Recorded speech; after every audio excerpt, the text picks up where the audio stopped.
Hi hello welcome to మన భూమి మన సంస్కృతులు. నేను మీ రాజ్ ఇమ్ముగిడ్డి.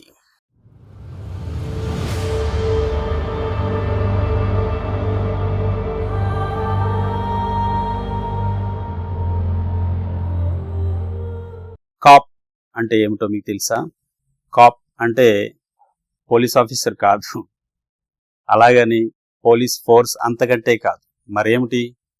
కాప్ అంటే కాన్ఫరెన్స్ ఆఫ్ పార్ట్స్ లేదా కాన్ఫరెన్స్ ఆఫ్ పార్ట్నర్స్. ఇది ప్రపంచవ్యాప్తంగా ఉన్నటువంటి నాయకులు, బ్యూరోక్రాట్లు, సైంటిస్టులు, స్కాలర్స్ అందరూ పాల్గొనేటటువంటి ఏకైక గ్లోబల్ కాన్ఫరెన్స్ కాప్. ఇది దేని గురించి అంటే ప్రపంచంలో వాతావరణంలో, గ్లోబ్ మీద ఉన్నటువంటి వాతావరణంలో జరుగుతున్నటువంటి మార్పులు, కాలుష్యం, గ్లోబల్ ఎమిషన్స్, ఇండస్ట్రియల్ రెవల్యూషన్లో వస్తూ ఉన్నటువంటి మార్పులు వగైరా వగైరా చర్చించడం కోసం ఏర్పాటు చేయబడినటువంటి కాన్ఫరెన్సే ఈ కాన్ఫరెన్స్ ఆఫ్ పార్ట్స్. ఇప్పుడు ఇది 2025 ఇప్పుడు ఇది 2025వ సంవత్సరంలో బ్రెజిల్ దేశంలోని బెలెమ్ అనే పట్టణంలో ఈ కాన్ఫరెన్స్ జరుగుతూ ఉంది. దీన్నే COP30 అని పిలుస్తూ ఉన్నాం. అంటే కాన్ఫరెన్స్ ఆఫ్ పార్ట్స్, 30వ కాన్ఫరెన్స్ ఆఫ్ పార్ట్స్, లేదా 29 సార్లు ఇప్పటి వరకు ఈ కాన్ఫరెన్స్ జరిగింది.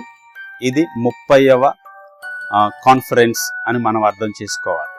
ఈ సమావేశంలో ప్రపంచవ్యాప్తంగా ఉన్నటువంటి రాజకీయ నాయకులు, బ్యూరోక్రాట్లు, సైంటిస్టులు, స్కాలర్స్, ప్రొఫెసర్లు అందరూ పాల్గొనేటటువంటి ఏకైక కాన్ఫరెన్స్ ఈ యొక్క కాప్.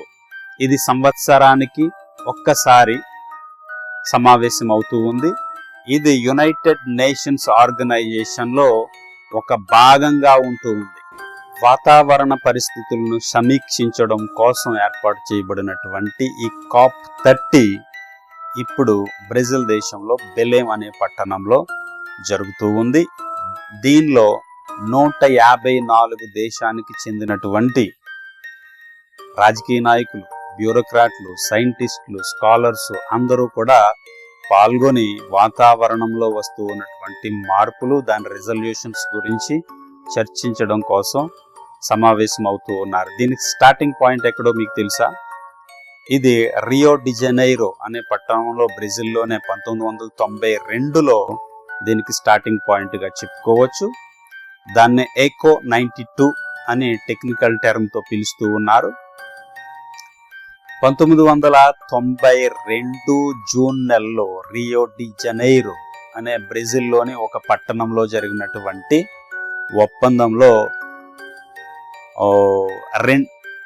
దాదాపు 154 దేశాలకు చెందినటువంటి ప్రతినిధులందరూ కూడా ఈ ఒప్పందంలో సంతకాలు చేసి ఒక కాన్ఫరెన్స్గా ఏర్పాటు అవ్వటం జరిగింది.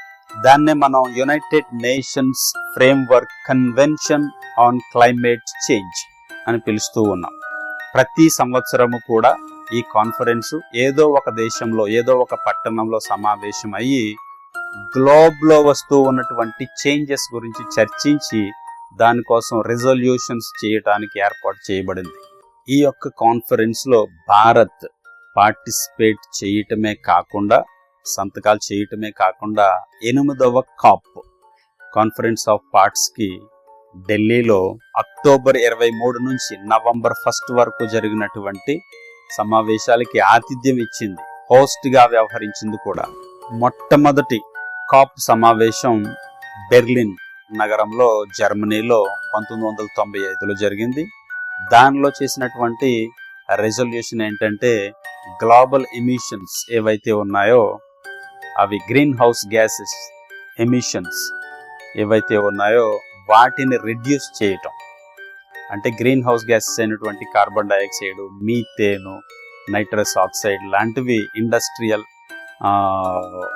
ప్రొడక్షన్ ద్వారా వాటి యొక్క రిలీజ్ని, వాతావరణంలోకి వాటి యొక్క రిలీజ్ని దాదాపు కంట్రోల్ చేయాలి అని ఒక తీర్మానం, ఒక రెజల్యూషన్ని ఈ యొక్క బెర్లిన్లో జరిగినటువంటి ఈ యొక్క కాప్ సమావేశంలో తీర్మానించడం జరిగింది.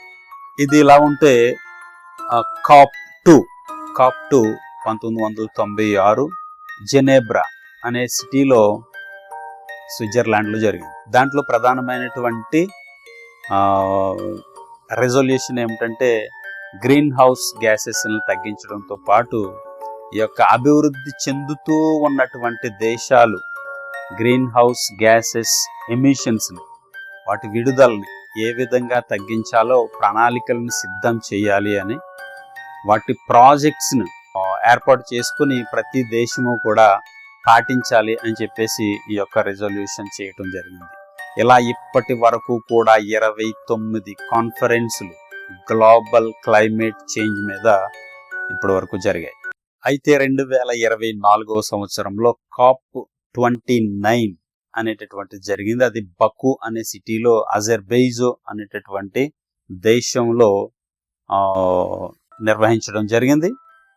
కాకపోతే ఇది కాప్ 29లో ప్రధానమైనటువంటి రెజల్యూషన్ ఏంటంటే అభివృద్ధి చెందినటువంటి దేశాలు అభివృద్ధి చెందుతూ ఉన్నటువంటి దేశాలకు $300 బిలియన్ ఒక ప్రాజెక్ట్ రూపంలో ఇవ్వాలి. ప్రతి దేశము కూడా ఈ 154 దేశాలు ఏవైతే సంతకాలు చేశాయో ఆ దేశాలన్నీ కూడా అందులో అభివృద్ధి చెందుతూ ఉన్నటువంటి దేశాలు, అభివృద్ధి చెందినటువంటి దేశాల నుంచి ఈ యొక్క $300 బిలియన్ తీసుకొని ప్రాజెక్ట్స్ నిర్మించుకొని గ్రీన్ హౌస్ గ్యాసెస్ని ఏ విధంగా కట్టడి చేయాలి, పర్యావరణాన్ని ఏ విధంగా రక్షించాలి అనేటటువంటి విషయాల కోసం ఏర్పాటు చేయబడింది. అంటే అభివృద్ధి చెందిన దేశాలు, అభివృద్ధి చెందుతున్న దేశాలకు ఈ యొక్క $300 బిలియన్ అప్పుగా కానీ ప్రాజెక్టుల రూపంలో కానీ గ్రీన్ హౌస్ గ్యాసెస్ను కంట్రోల్ చేయటానికి ఇస్తుంది అని అన్నట్టు. అయితే ఈ యొక్క $300 బిలియన్ సరిగా ప్రాజెక్టులకు సరిపోవట్లేదు అని కొన్ని దేశాలు కంప్లైంట్ కూడా చేయడం మనం చూస్తూ ఉన్నాం. అయితే అది తర్వాత విషయం. ఇప్పుడు ప్రధానంగా చూసుకుంటే బ్రెజిల్ దేశంలోని బెలెం అనే పట్టణంలో ఈ యొక్క కాప్ 30 కాన్ఫరెన్స్ ఆఫ్ పార్ట్స్ 30 జరుగుతూ ఉంది. దానికి అనేకమైనటువంటి ఏర్పాట్లు చేస్తూ ఉన్నారు. దానికోసం మరి యొక్క వీడియోలో అసలు ఈ కాప్ 30లో దేని మీద రెజల్యూషన్స్ పాస్ చేస్తూ ఉన్నారు, దేనికోసం ప్రధానంగా ఫోకస్ చేస్తూ ఉన్నారు అనేటటువంటి విషయాలను మరి యొక్క వీడియోలో మనం క్లియర్గా తెలుసుకునేటటువంటి ప్రయత్నం చేద్దాం. సరేగానన్నా, ఇవన్నీ పెద్ద పెద్దోళ్ళు, పెద్ద పెద్ద బ్యూరోక్రాట్లు, ప్రపంచ నాయకులు, సైంటిస్టులు చేసేటటువంటి పని. మరైతే సామాన్యుడికి ఏంటి దీనివలన అనేటటువంటి డౌట్ వస్తుంది. సామాన్యమైనటువంటి మనం ఖచ్చితంగా వీటి కోసం తెలుసుకోవాలి. ఎందుకంటే పెద్ద పెద్ద అభివృద్ధి చెందుతూ ఉన్నటువంటి దేశాలు కానీ, పెద్ద పెద్ద పారిశ్రామిక సంస్థలు కానీ చేసేటటువంటి ఈ యొక్క industrial global green house gases emission ఏదైతే ఉందో, అంటే గ్రీన్ హౌస్ గ్యాసెస్ని వాతావరణంలో విడిచిపెట్టడం, అది సామాన్యమైనటువంటి మన మీద పడుతుంది. కాబట్టి వాటి మీద మనం ఫోకస్ పెట్టి మనం వాటి గురించి తెలుసుకోవాల్సినటువంటి అవసరం ఉంది. మనం పీల్చేటటువంటి గాలి స్వచ్ఛంగా లేదు, మనం తీసుకునేటటువంటి నీరు ఆరోగ్యకరంగా లేదు, మనం తింటూ ఉన్నటువంటి ఫుడ్ చాలాసార్లు కలుషితం అయిపోతూ ఉంది. కాబట్టి వాటిని ఏ విధంగా అరికట్టాలి, మనం ఆరోగ్యంగా ఏ విధంగా ఉండాలి అనేటటువంటి విషయాల మీద ఫోకస్ పెట్టాలి. అంటే ఇలాంటి విషయాలు మనం ఎప్పటికప్పుడు తెలుసుకుంటూ ఉండాలి.